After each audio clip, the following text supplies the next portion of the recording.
கொலஸ்ட்ரால்னு வந்தாலே இந்த மினாக்சிடில் ஒரு படிக்கு இறங்கி போய் நல்லா வேலை செய்யுதுதான். ஆனா இந்த மினாக்சிடில் பிரைஸும் கூட, அதே நேரத்தில் சைடு எஃபெக்டும் இருக்குது. நான் சொல்ல போற இந்த மிராக்கிளான ஆயில்ல சைடு எஃபெக்டும் இல்ல, அதே நேரத்தில் பிரைஸும் கம்மி. அப்போ பெஸ்ட் தானே.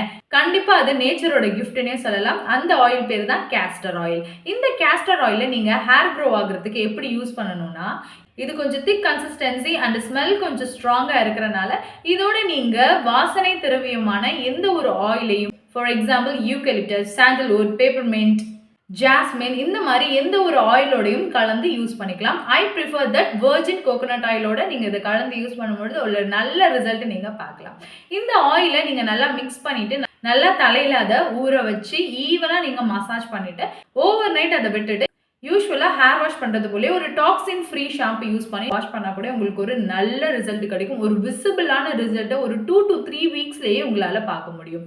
இந்த கேஸ்டர் ஆயிலில் ஆன்டி மைக்ரோபியல் ப்ராப்பர்ட்டி இருக்கிறனால டேண்ட்ரஃப் இருக்கிறவங்களுக்கு கூட தாராளமாக இந்த ஹேர் ஆயிலை யூஸ் பண்ணி ரிசல்ட் பார்க்கலாம். பியர்டு க்ரோ ஆகலன்னு சொல்லி எவ்வளோ காஸ்ட்லியான பியர்டு ஆயில் நீங்கள் யூஸ் பண்ணி உங்களுக்கு ரிசல்ட்டே இல்லைன்னா, நான் சொல்ல போகிற இந்த ஆயிலை யூஸ் பண்ணிங்கன்னா பக்காவான ரிசல்ட்டை ஒரு 2 to 3 வீக்ஸில் பார்க்கலாம். இந்த கேஸ்டர் ஆயிலை எவ்ரி நைட் நீங்கள் பியர்ட் க்ரோ ஆகணும்னு நினைக்கிற ஏரியாவில் ஈவனாக அப்ளை பண்ணி நல்லா மசாஜ் பண்ணிவிட்டு ஓவர் நைட் நீங்கள் விட்டுட்டு யூஸ்வலாக மார்னிங் வாஷ் பண்ணுறது போல் வாஷ் பண்ணாலே போதும். ஒரு 2 to 3 வீக்ஸில் நல்ல ரிசல்ட் தெரியும். நல்ல திக் அண்ட் ஸ்ட்ராங்கான ஹேர் க்ரோ ஆகுறத விசிபிள் சேஞ்சை நீங்கள் பார்க்கலாம். ஸோ பியர்டு க்ரோ ஆக கஷ்டப்படுற உங்கள் ஃப்ரெண்டுக்கு இந்த வீடியோவை ஷேர் பண்ணி ட்ரை பண்ணி பார்க்க சொல்லுங்கள். பிரிட்டில் நெயில்ஸ் இருக்குன்னு ஃபீல் பண்ணுறீங்களா? உங்களுக்கு தான் இந்த வீடியோ.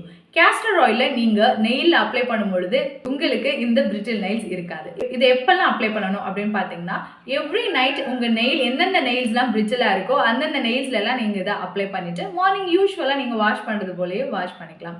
இந்த கேஸ்டர் ஆயில் பிளட் ஃப்ளோவை ஸ்டிமுலேட் பண்ண பயங்கர ஹெல்ப்ஃபுல்லாக இருக்குது. உங்களோட நெயில் கியூட்டிகல்ஸ்க்கு கூட இது நல்ல ஹெல்ப் பண்ணுது. ஸோ உங்கள் நெயில் ஸ்ட்ராங் அண்ட் ஹெல்த்தியாக க்ரோ ஆக தாராளமாக இந்த கேஸ்டர் ஆயிலை யூஸ் பண்ணி பாருங்கள். ஐலாஷஸ் அண்ட் ஐப்ரோ திக்கா அண்ட் ஸ்ட்ராங்கா க்ரோ ஆகணும்னு ஆசைப்படுறீங்களா? உங்களுக்கு தான் இந்த வீடியோ.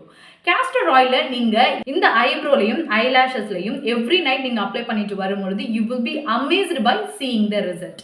இதை எப்படி அப்ளை பண்ணணும் அப்படின்னு பார்த்தீங்கன்னா, ஓல்ட் ஆர் யூஸ்டு மஸ்காராவை கேஸ்டர் ஆயிலில் டிப் பண்ணிட்டு ஐப்ரோலையும் ஐலாஷஸ்லையும் நீங்கள் போட்டு விடுங்க. இப்படி எவ்ரி நைட் பண்ணிட்டு வந்தீங்கன்னா ஒரு 2 to 3 வீக்ஸில் நீங்கள் ஒரு நல்ல ரிசல்ட் பார்க்கலாம். உங்கள் ஃபிங்கர்ஸ் யூஸ் பண்ணி கூட நீங்கள் இதை அப்ளை பண்ணலாம். ஆனால் கொஞ்சம் கேர்ஃபுல்லாக இருக்கணும். ஏன்னா கேஸ்டர் ஆயில் கண்ணில் படும்பொழுது உங்களுக்கு பர்னிங் சென்சேஷன் வரும்.